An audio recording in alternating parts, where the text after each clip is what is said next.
Wow. Okay, you're live.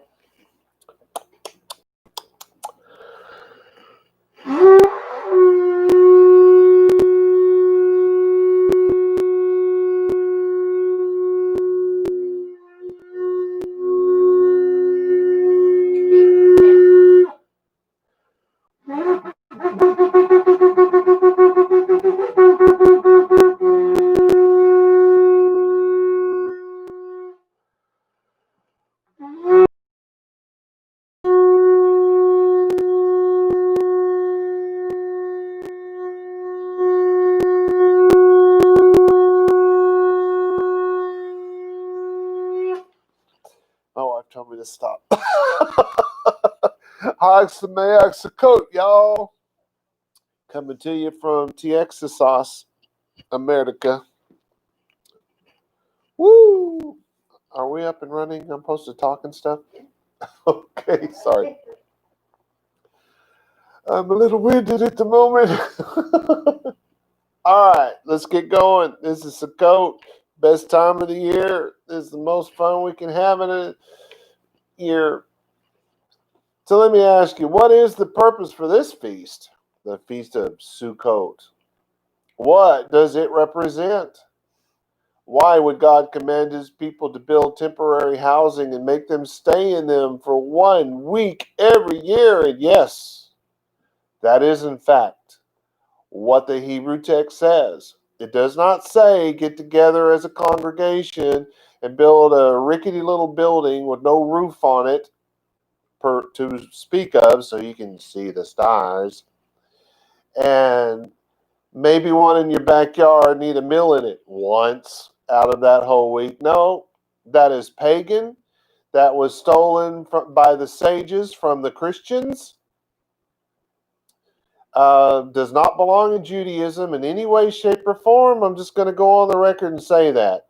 God commanded in his word, which cannot be broken, that we build us a little place, or in our case these days, build pitch a tent, because that was the whole idea. And if you're not actually building your tent out of these materials, then you should be at least decorating your tent. Therein, I think we are okay. If you want to be real literal, then you better go down and start trimming some trees. You're not supposed to cut them down. You're just supposed to trim them. So that's what the Word of God says. You trim these things up, you put yourself a tent up and decorate it, or you build a tent out of this stuff. It makes no difference. But you better build it in such a way that if it starts raining, you don't have to be wet. Because the children of Yisrael in the wilderness for 40 years did not live in tents with holes in the roof. And the whole point is that we relive what they lived. Only we don't have to do it for 40 years. Every single day, 24 hours a day, 7 days a week for 40 years. No. God is only asking us to do this 1 week out of our year. 1 week. And we're either too lazy or too much hating God. Because, the Bible says if you don't do what God says, you hate him. I'll just throw that out there. Just let it hang out there in cyberspace and all that kind of thing. But, it doesn't say to do these nonsensical things. It says you go outside. I don't care if you have to sleep on your balcony at your apartment complex or your tiny little backyard at your duplex or your cavernous backyard on your farm. It makes no difference. You go out into the wilderness, you pop up yourself a tent, or you build yourself a temporary dwelling. And why do I say a tent's okay? Because it's a temporary dwelling. Well, is a motel? No. That is a permanently built building that is permanently meant for people to come and stay in every night. That is not a temporary dwelling as put forth by the Hebrew Bible. Okay? Now we got that settled. This is what we're supposed to be doing. And by the way, it is fun. And it teaches us things. It teaches us things that no matter what it's like, no matter if the temperature is 115 degrees on the deck, or if it's 32 degrees outside, which happened to us one year. We went to bed and it was like, when we went to bed, it was 80 some odd degrees. It was really nice. For Texas, that's really wonderful. That's like living on the coast of California out here. And we go to bed. When we got up in the morning, it was 32 degrees. And the funny part was almost everybody was sneaking out of their tents and getting in their cars and turning on the heater, and then worried they were going to get caught. So they'd run out to their tent for a while, and they'd come back over and get in their car. They didn't know what the rules were. We'd never had 32 degrees before. That's a rarity in the state of Texas. For those of you who may not know what I'm saying, that's a funny way to say Texas. Anyway, God's word tells us that we have to build this temporary, or erect a temporary dwelling. And we have to stay in it every night for a week, right? But why would he do that? Is it just we're being punished and having to rough it? Oh my goodness. Well, let's lay this out. First of all, we're celebrating the return of our God. And this is how he asked us to do it. Then we're celebrating that God has made a sacrifice and accepted it.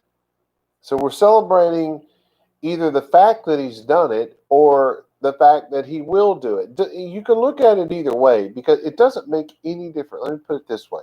It makes no difference under any circumstances how you look at it, because when God said it, and he may well have, he could have said this 150 trillion to the infinite power years ago, and hasn't done it and won't do it until 160 trillion to the infinite power, which is an oxymoron, but hopefully you're getting what I'm saying here. It makes no difference. From the moment he said it, it was finished. It was done. You have to understand that. If God said it, then that sacrifice is already done. That makes no difference if you want to look at it as well. He hadn't done it yet. Okay? Yeah, he has. Because if God said it, that's good as gold. His word is good. He never goes back on his word. He never changes his word. He doesn't change his mind. He doesn't set up one religion, throw it away because didn't like the way things worked out. What? He didn't know how things were going to work out. He slapped his head on the forehead. Slapped his hand on the forehead and said, "Oh, I didn't see that coming. Man, I wish I were omnipotent and omnipresent and omniscient." However you say that word. I wish I were all those things. No. Before all this before Adam was formed in that piece of clay, God knew exactly how all this was going to work out. Yeah, he did. He knew what was going to happen in that garden. He knew what was going to happen when Abraham met him. He knew what was going to happen when Yitzhak and Yaakov and all of those guys lived. He knew what was going to happen when Shemael lived, and when Shalom lived, when David lived, and when Hezekiah lived. Yeshayahu, Yirmiyahu, all of the who's, he knew exactly what was going to happen before it was ever created. So no, he has never slapped himself on the forehead and said, "I didn't see that coming." Right? So if he said that he was going to make a sacrifice, and he was going to, which he said in Yirmiyahu, Jeremiah chapter 31, read it for yourself. You should put the word sacrifice in place of covenant. That is a horrific translation. Put sacrifice there. Behold, I make a new sacrifice. It's not a new covenant. It's a new sacrifice. There's only one covenant. Just one. No, There's Abrahamic covenant. There was the Noahide covenant. No, there was not. There's one covenant. Where did they chisel in stone the rules to the covenant with Noah? Where did they do that with Abraham? It didn't happen. There is no covenant without a witness to that covenant. Ching, ching, ching, ching, ching, ching in the old days. And in the new days, there has to be a witness. And the witness is the piece of stone that it's chiseled in, the piece of cuneiform that it's, I don't know if you guys know what that, did I just say corn? Cuneiform. At least I caught myself. I've been saying that lately. I do not know why. But it's a little, what do I have that I could show somebody?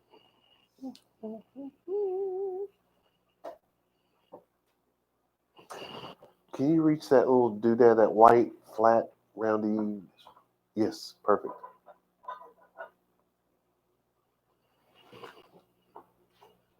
Can we go over here and get a closer look? Okay. Turn towards it. There you go. It'd be something about this size. And by the way, the 10 Commandments were on something about this size. A little more elongated out here to the end of the opening in my hand. Because it would have been just like the cuneiform. Everything from Mesopotamia, 1,000 years before the time of Moshe, all the way through the time of Abraham, certainly covering the time of Noah. That's pre, not late, not after, it's before. It was about that size. It was flat like this. A cuneiform was just clay. They smushed the clay together. It was about like, in length, about like this. It's about this height, but it came out more like this, and it tended to be square-ish. It was not a perfect square. And that was made out of clay, and they would take a little stick and push the little symbols into the stick, and then they dried it. There's a lot of it. There's just thousands and thousands of those. And even when they chiseled it in stone, it was essentially that same size. So when the 10 Commandments that were written by Moshe are found, that's what they're going to look like. They do not look like a gravestone. They're not that gigantic. And they will not be written just on one side. The Word of God says they're written on both sides. Which in that time, as small as the lettering was, it would have been a lot more than just 10 Commandments, because that could have fit in the corner of just one of them. Yeah, there's not very many words. Not in Hebrew anyway, and it was written in Hebrew. Paleo, but it's still Hebrew, right? So I'm guessing that the instruction to the law was part of this. So they may have been a little bit bigger than what you think of as cuneiform, not corn. I don't know why I'm doing that. Anyway, but I kind of doubt it. They wrote really, really small back then because they weren't wasting any time or place. So the point is, what we think of, what we believe, when we think of these things is based on Hollywood. It's not based on something real. So let's get to the place where we're basing things on what's real. All right, so God's asking us, get out there and just live this. Why? Well, because you find out that God is with us no matter what life is like, no matter what we go through. And no matter what we go through, we still live our lives according to God's law. Yeah. And we don't change that. So we should be camping. If you don't have a place outside to camp, because I realize there are some people that are just all of a sudden going to go, oh no, what do I do? I don't know, pitch a tent over your bed or pitch a tent from your bed on the floor and put a pallet down there. It doesn't matter. We swore to God that we would make it happen. Not that we would do it to the exacting perfection.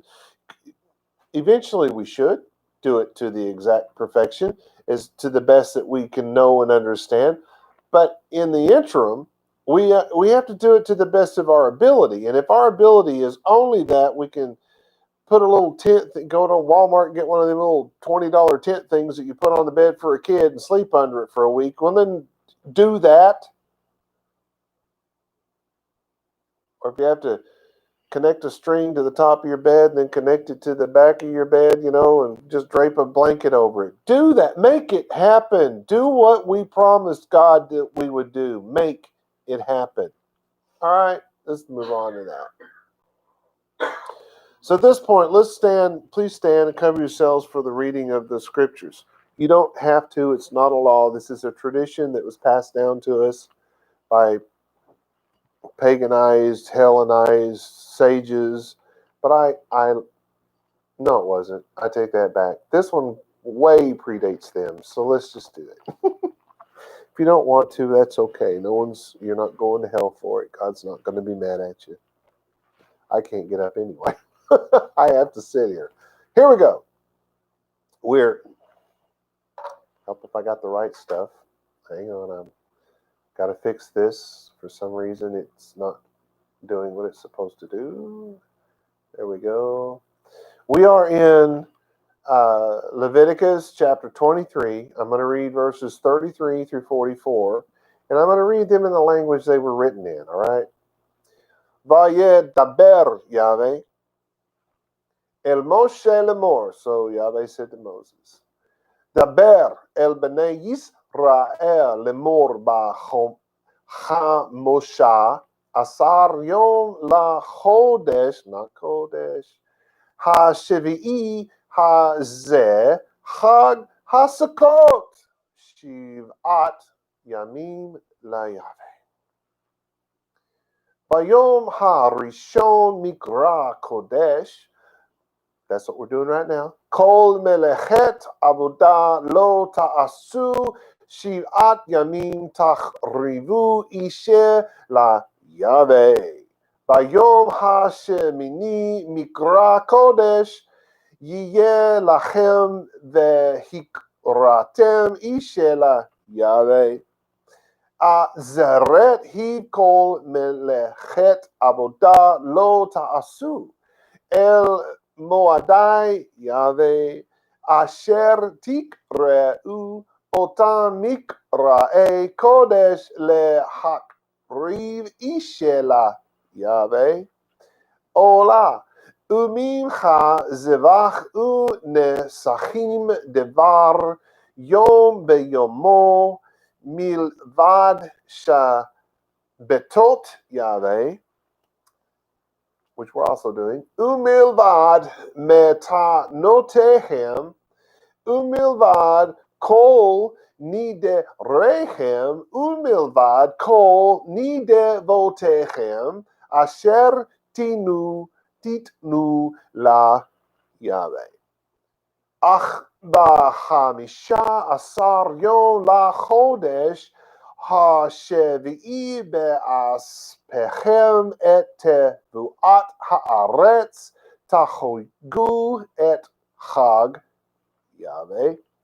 Shiv'at yamim bayom harishon Shabbaton ubayom hashemini Shabbaton.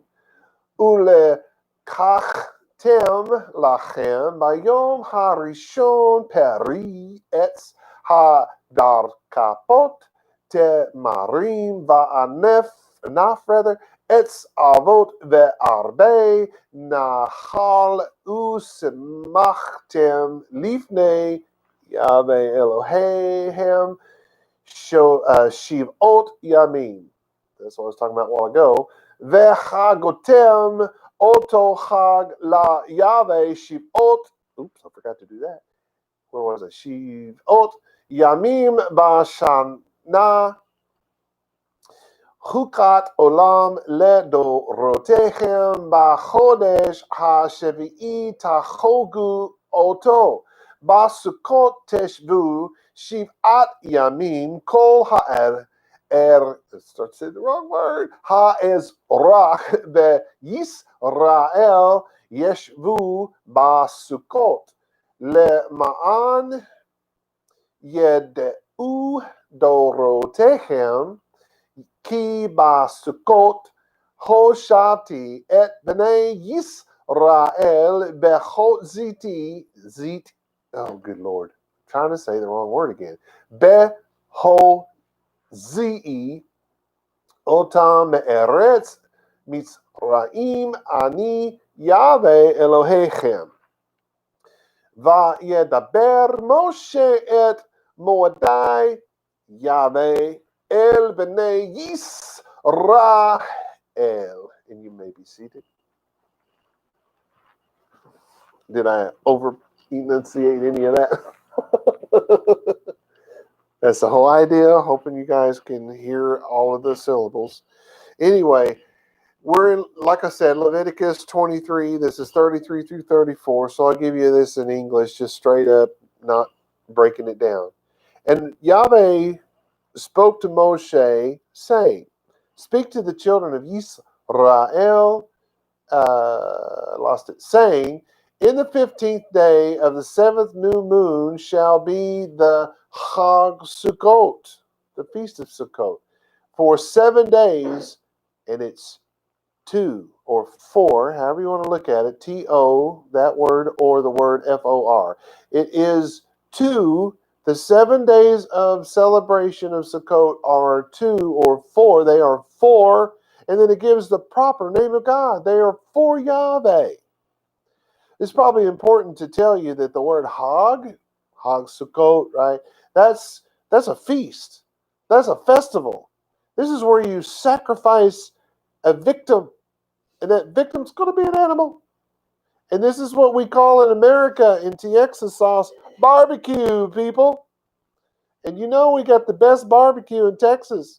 They probably should have done all of this in Texas instead of Israel. Just throwing that out there. I'm just saying. But just the word Hag is from the word Hagag, and that means to go around in a circle. And so they say that's to dance. You remember what you used to do when you were kids? Well, I don't know if young kids do this anymore, but we did this when I was young. We hold hands and we spin in a circle and spin till and then we fall down and watch the world spin in a circle above our head. And for some reason, we thought that was great. If I did that now, I'd pass out and wake up in a hospital, I think. But back then it was great, right? And they're talking about that. Why do you think the Yehudim, the Jews, would grab hands and spin around in a circle, right? And then that developed from just kids spinning in a really fast circle and falling down to going in a circle and kicking your legs this way and kicking your legs that way and saying, oh, oi, oi. No, that's Russia, right? Just kidding. But no, I mean, yeah, they do kick their legs out and all that. And yes, they probably learned some of that from Russia. But this does go back a very long way. And yes, the Jews used to do this back in antiquity. So anyway, this is the idea of dancing and spinning around in a circle. And what is that supposed to be drawing an image of? It's drawing an image of somebody who's giddy, or maybe more specifically, someone who's drunk. It's not telling you to get drunk. It's okay to get drunk, but it's not telling you to get drunk.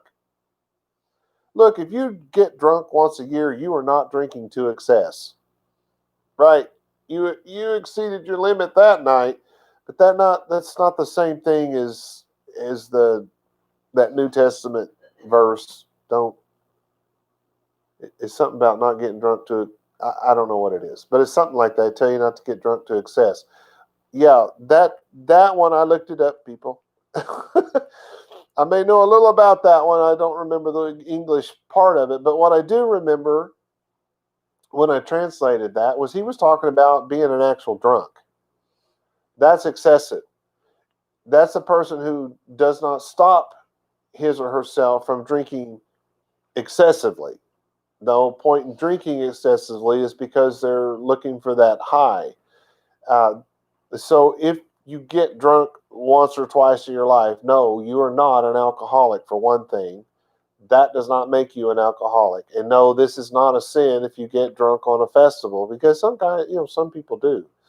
That's not what he's talking about. It's talking about the giddiness and all of that of that you can, like if you're into the New Testament, where the guys come out and they're all staggering and they're stumbling because they've had an encounter with God, and that would do that to you, right? You'd have to be crazy to think that you could have an encounter with God and think that you can walk out and just be normal.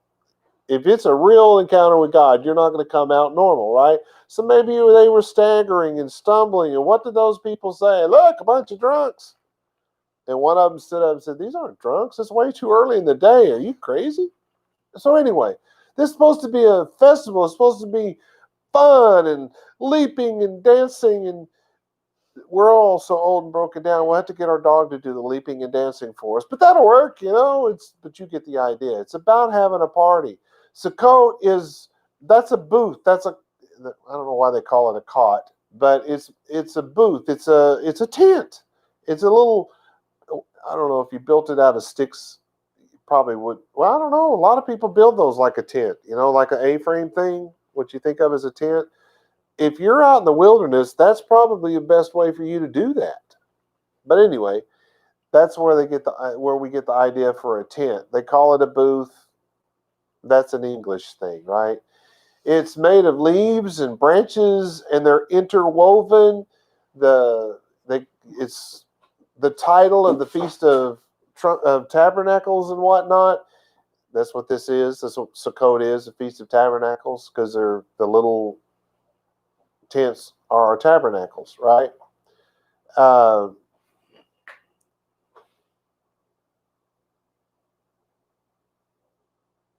Yeah, and it does elsewhere in the Bible use that word Sukot of tents made of curtains.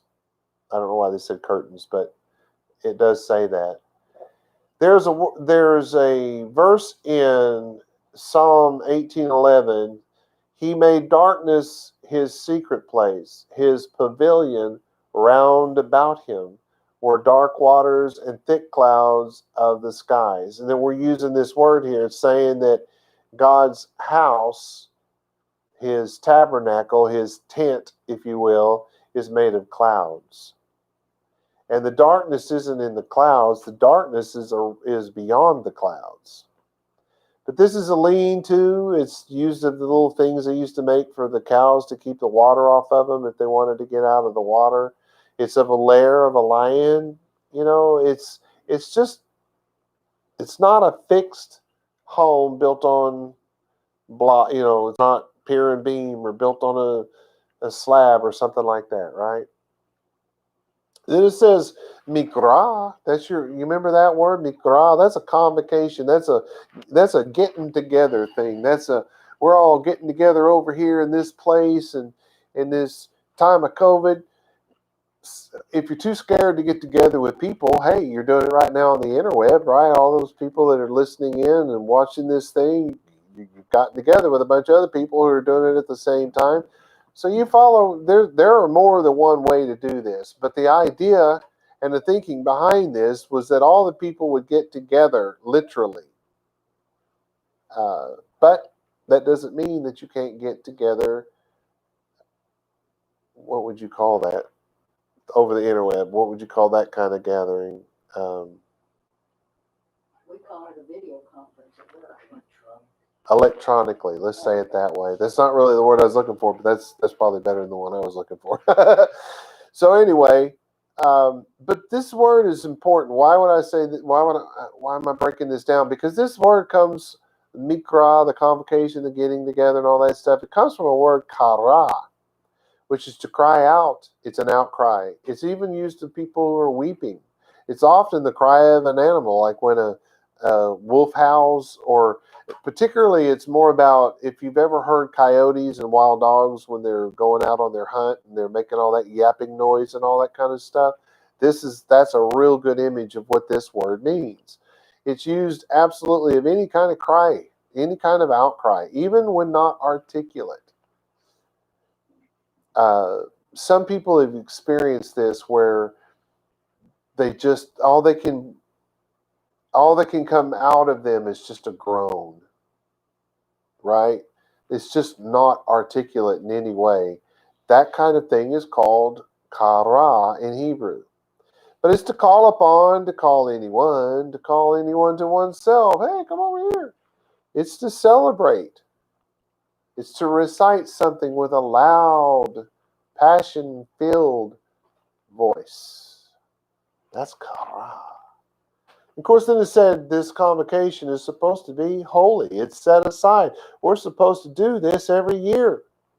What makes it holy is not that we're all getting together and talking about our God. No, what makes it holy is that we do it all the time, and we do it pretty much the same way every time. That's what makes Shabat holy. That day, that time from sundown Friday night to that ends on sundown Saturday night, that time period is set aside for us to rest. And within that rest, we study the Torah, which to me doesn't seem all that restful, but I'm the one that has to work at it. So I often wondered about the brilliance in that, but it does help that the people only have to get together one day of the week. Anyway, that's set aside. That's our day of the week that we come together and we listen to the teaching on the Torah. And we know even from the New Testament, they told the people in Acts chapter 15, I don't know, around verse 15, is telling everybody that they got to go to the synagogue every Shabbat so that they can hear the teaching on Moses. Go look it up. I'm not lying to you. I may have the verse wrong, but I'm pretty sure it's chapter 15. But even the New Testament talks about that kind of stuff because that's the day that's set aside for this.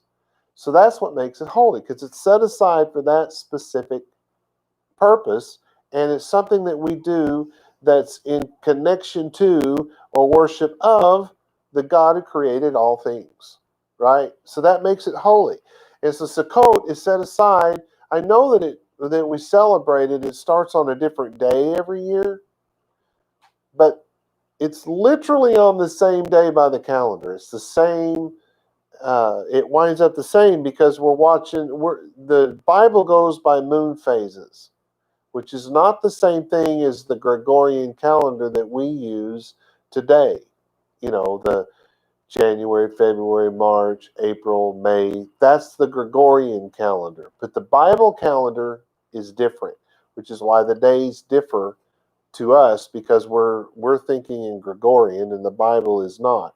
But it's literally the same day, as it were, every single year, because the day counts as where that moon is.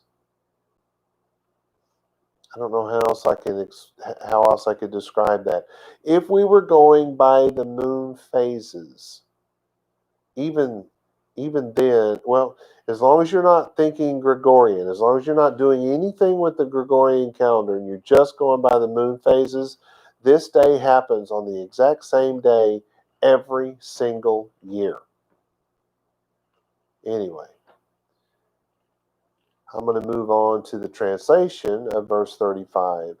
On the first day shall be a Mikra Kodesh, which is what we're doing right now. We have combined that with what would normally be our Shabbat service. But what do we study on Shabbat? The law. So we're kind of studying the law. If you think about it, this is the law. So we're studying the law and we're studying Sukot on the same day. They got mixed together because they landed on the same day of the Gregorian calendar. So the law says on the first day of this holiday, which started last night, it ends when the sun goes down today. So we are in the first day at this very moment. On the first day shall be a Mikra Kodesh, a convocation holy, or as we say it in English, a holy convocation. A getting together of the peeps. It's what we're doing right this minute. And then it goes on to say, you shall not perform any melechet avodah, any servile work. You don't do any work today that people get paid for. Wait a minute. Somewhere this thing's going to tell us we got to trim some trees. Don't people get paid for trimming? Yes, they do.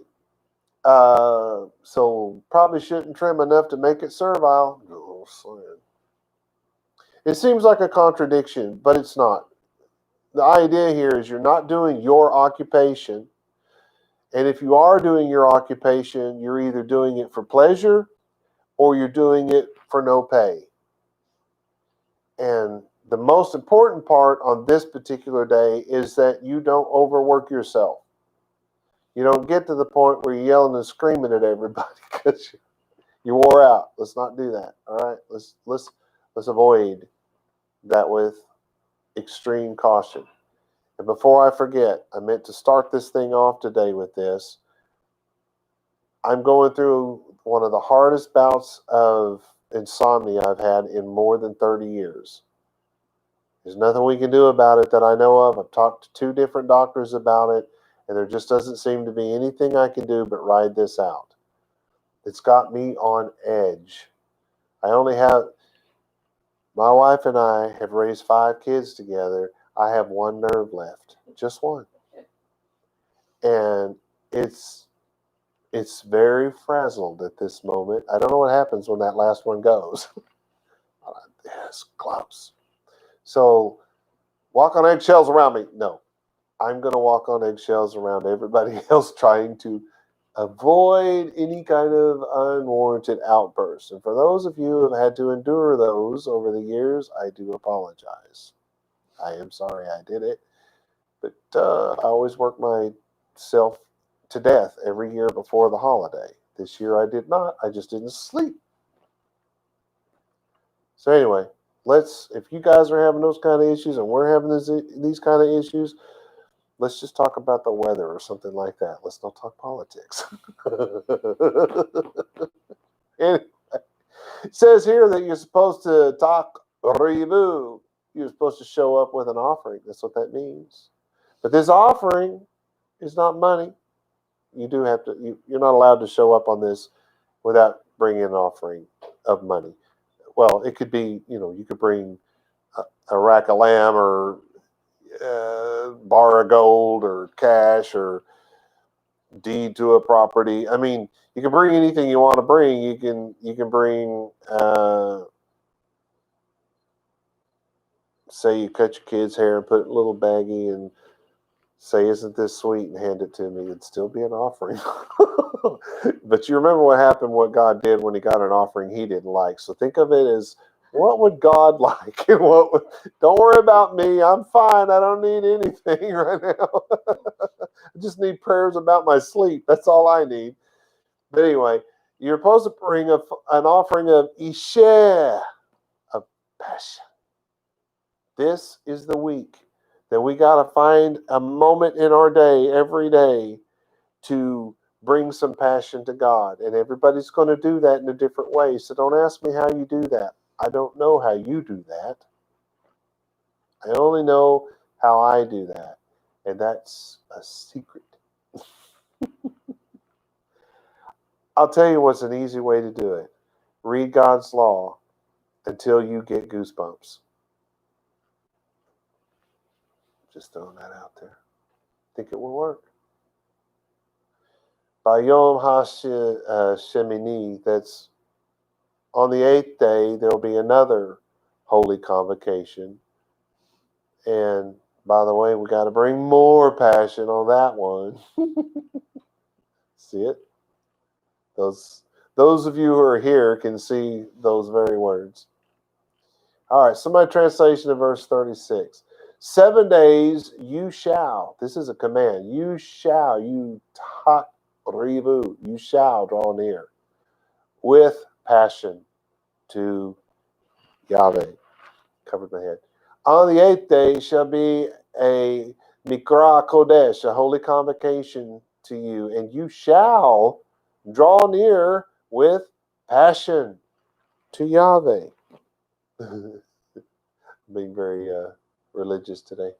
It is a Azeret. It is a solemn assembly. A solemn assembly? We're going to be spinning around like a bunch of drunkards? You shall not perform any melechet avodah. Don't do it. Make sure you're resting today. Make sure you're not overdoing it today. Yes, you have to do what God told you to do today, but make real sure that you don't overdo it. This is one day that we can all get really excited and say, look, we can work on the Sabbath. Take it easy, greasy. Got a long way to slide, Clyde. All right, so let's move on down to the translation. I don't see anything else I think is real terribly important at this moment. So verse 37, and by the way, this is my drawn out, overly produced translations that we're going through at the moment. These are the appointed, I'm about to cough. These are the appointed times of Yahweh, Yahweh, which you will proclaim a mikra'e kodesh. Oh, we just turned convocations into plural. Yeah, it went from mikra kodesh to mikra'e. It just turned into plural. Well, think about it. We've got one at the beginning and one at the end, and we do it every year. That's pretty much plural. But now we've gone to plural. These are the holy convocations to le hakriv, to draw near. You draw near to God repeatedly. You're doing it every day. It just said, with passion, it says now, Ishe, with passion to Yahweh. Then it says, Allah, this is talking about that's a word for burnt offerings, and a mincha, that's a meat offering, a zevach, my Hebrew's missing, but at least it was spelled out. That's the barbecue, and nesachim, drink offering, a daily word in its day. So every day this week, I am going to give you guys a daily word. It could be argued that you're supposed to get a daily word. So you would have to search it out and read your law and try to figure it out, but I'm going to make it easy on you. I'm going to give it to you if you're here. All right, what do we got next? Let's see what we have here. 38. In addition to the Shabbatot Yahweh, okay, this is Sabbath in plural. In addition to the Sabbaths, we're having 2 Sabbaths today because this celebration started at Friday night sundown last night, right? And it's going to sundown tonight on Saturday. What else happens on that time period? Well, that's our normal Shabbat. We're getting a double whammy today, so you better be double relaxed today. I'm just saying, because it's a double Shabbat. So it's said in plural for that reason. No, it's said in plural because Shabbat happens once a week, every week of the year, every year that we exist. So it really should be in plural because it doesn't end. Anyway, so the Shabbatot to our God. In addition to that, it says, so in addition to the Sabbaths, then it says, the matnotechem, your gifts. Those are the offerings that you give, making sure that they're acceptable to God, not acceptable to Rob. That's a good rule of thumb for you. And you know what? If it's an honest offering and, you're very poor and all you can give is half an apple slice, that's acceptable to God. If, on the other hand, you got Bill Gates money and you're sending $10, God help you. You're better off being a Gentile. I'm just saying. Although Gentiles are subject to the law of God, whether they know it or not, so maybe not. But hopefully you get the point. So your gifts, and in addition to need rechem, your vows. We're supposed to be making vows. We're supposed to say, oh, God, I'm going to try to do better this year. This year, what I think I'll do is try to learn to shut my mouth. You probably shouldn't do that one. Because if you think you need to do that, you should probably keep that vow to yourself because there's consequences if you don't keep your vows. So make sure there's something that you can do, something is reasonable. This year, I am going to show up to Shabbat service at least once. That you could do. I'm just saying. Start small if you have to. And then in addition to that, there's all these things that are being added on to this. You got to do need votechem. Those are your free will offerings. See, it's in God's world, you give 10% of your increase, and that's gross, not net. You have offerings that you give at every feast, not just 3 of them, but every feast. There's 3 of them that you're supposed to show up. Well, some of you live so far away, that's kind of impossible. And in particular, when you got all this COVID stuff going on, that makes it really hard. Well, that's what the interweb is for. When you get on, you have to make sure that you've got a recent picture of you that we can look at and maybe say hello to us in the little typey place, and we're good. It is in line with the Word of God. Yes, they did intend that it was be face to face and be physical, but the temple's gone, and that's where it was supposed to take place. So the closest thing we have to a temple is our synagogue. So we promised God we would make it happen. So we show up at the synagogue, right? Well, technically you're here if I can see your face. I mean, it's better if you can do a live thing, but most of you can't do that. So if you can't do that, let's say you're listening to us on Google right now. We can't see you. We don't, we're basically unaware that you're there. The only reason why we know you're there is because I keep getting notifications from, no, I get them from Google, but they own YouTube. Yeah, you're watching on YouTube, right? Not on Google, though Google owns YouTube. If you're watching on YouTube, we don't see you. So you probably should email a picture. I'm going to start getting pictures and say, what? Who's this? I don't know you. But you got to do something. If you're not comfortable with that, go to a synagogue. And if you're not comfortable with a regular Jewish synagogue, go to a, what's that called? Messianic synagogue. Show up somewhere. We promised God we would make it happen. Find a way to make it happen. If you're not sure, send me a text, send me an email, call me on the phone. All of that's on the interweb on allen.org. It's my last name, ALLON.org.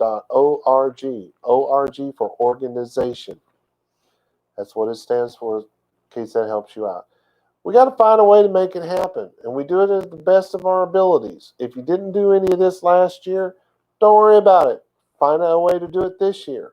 And if you stumble this year, work the rest of the year, make that your vow. Lord, I'm going to try to find a way that I can make my face show up the way it's supposed to, either be there or take a picture and figure out how to upload it or get on this thing where I can be seen. I'm going to find some way to make it happen. Or maybe I'm going to go to another synagogue. I'm okay with that. I would rather you follow God's law somewhere else than not follow God's law at all. Anyway, so we have, in addition to the Sabbaths, come on in. We're being invaded. Come on. In addition to the Sabbaths, in addition to your gifts, in addition to your vows, and in addition to your free will offerings. So you have gifts and free will offerings. And these have nothing to do with your 10%. They do not come out of your 10%. If you're not paying 10% so that you can give something else, you're doing it wrong. And maybe you're doing it wrong because you're so worried about, well, all I got's $10, so I'm going to give $5 for this and $5 for my tithe. No, all you've done is give your tithe, right? If $10 is the total. So if you can't do that, well, let me give you some examples. If you're, should I give names? If you're a certain woman who's married to a certain very tall man who we know and love, and I can't give you his name, but his initials are, well, at least his first initial is Tom. And let's just say you didn't have any money to give that gift. You could send us some tabbouleh. I believe God would be happy about that offering. If, let's say, you're the other very tall man whose initials are Daryl, and you're wanting to give, you're his wife, and you want to give, you can make some tacos or some kind of, I don't know what her specialty is. Enchiladas, okay? I mean,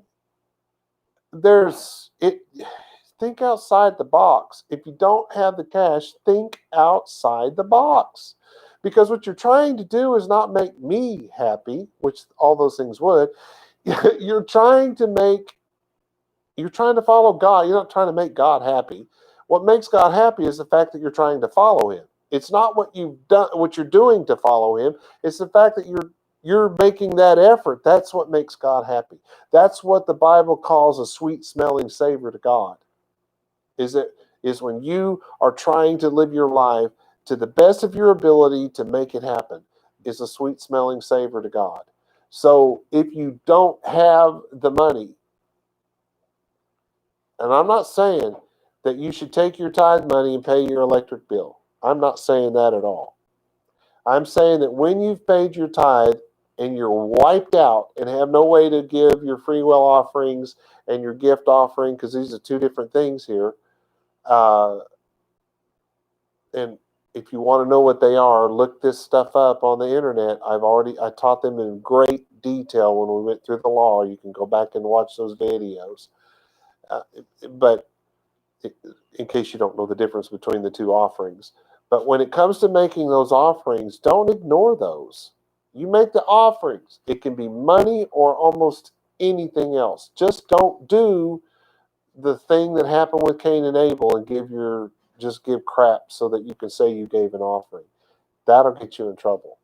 But if it's an honest offering, if it's something that you made with your own hands that we can hang on the walls at the synagogue or in our home or whatever, well, it probably should be synagogue because you're giving it to God. You're not giving it to us, although you are allowed to give to your rabbi. So I guess it's okay either way. Make sure it's honest. That's all I'm trying to say here. Is just make sure your offering is honest.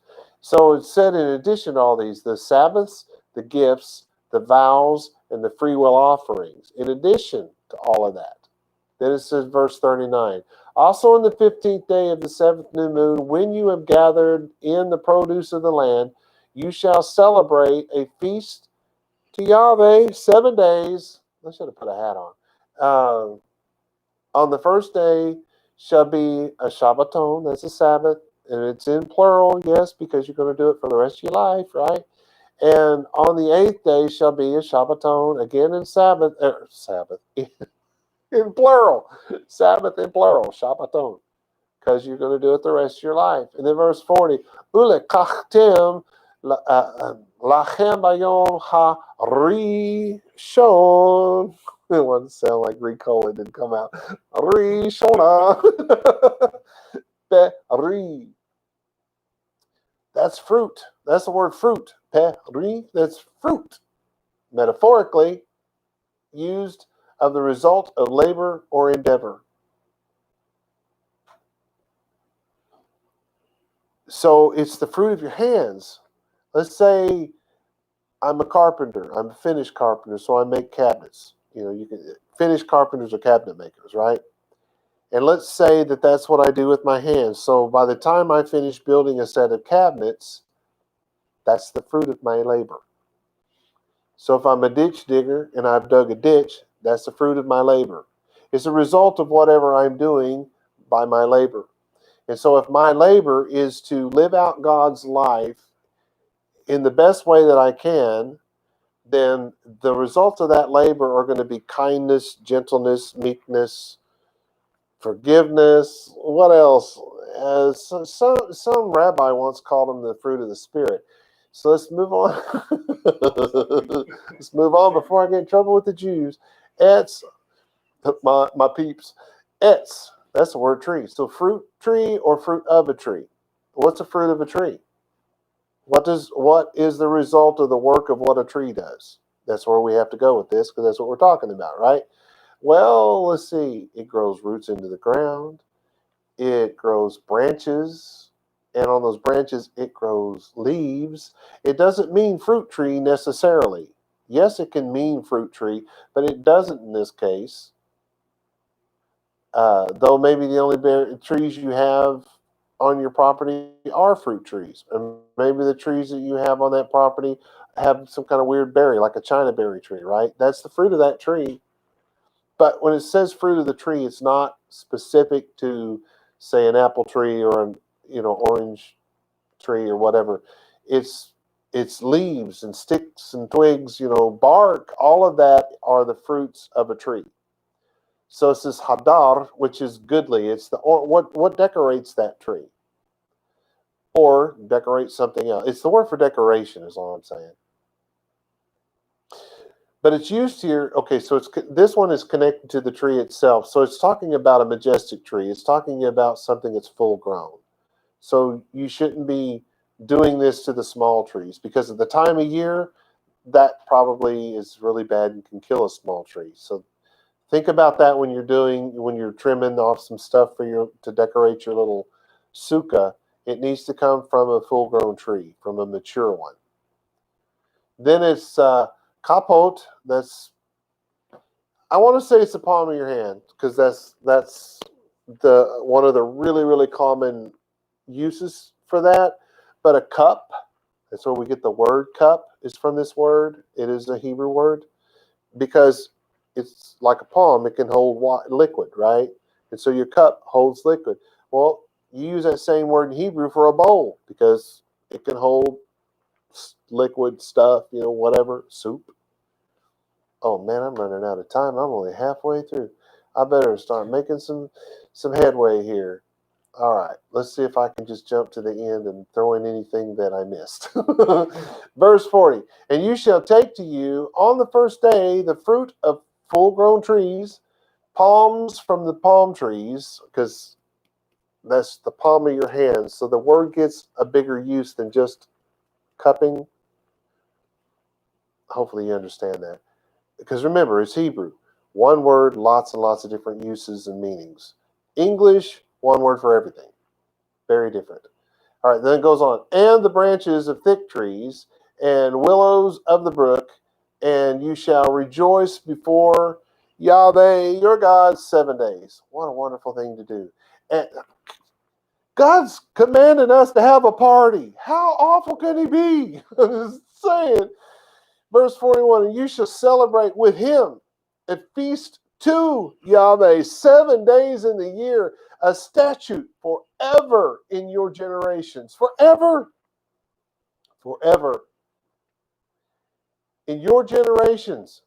That's not forever to the non-Jews. In your generations means to you guys, you Jews. In the 7th new moon, you shall celebrate it with him. You shall dwell in Sukot. That's the sukkah. This is in plural, because it'll be more than one. And it goes on forever. Those are the main reasons. You shall dwell in Sukot 7 days. All that are born in Yisrael shall dwell in Sukot. All right, I was born in New York. I don't have to do that. I was born in Bakersfield, California. I don't have to do that. No, it don't work that way. So let's run through this real quick. Hopefully we have enough time to get through it. Oh, we don't. Woo! I better push this little button here, because that's going to be ugly when that goes off. I'm going to run a little bit long. I'm sorry. Let's put it real succinct. Were you born with or in Yisrael, what we call Israel? Were you? Do you live with or in Yisrael? Stop and think before you answer. Do you live with or in Israel? Well, first you have to answer one question. What is Israel? Yisrael, to pronounce it properly, is the land of promise. Sorry, my computer's freaking out again. Yisrael is the place where God dwells. Do you live in a place where God dwells?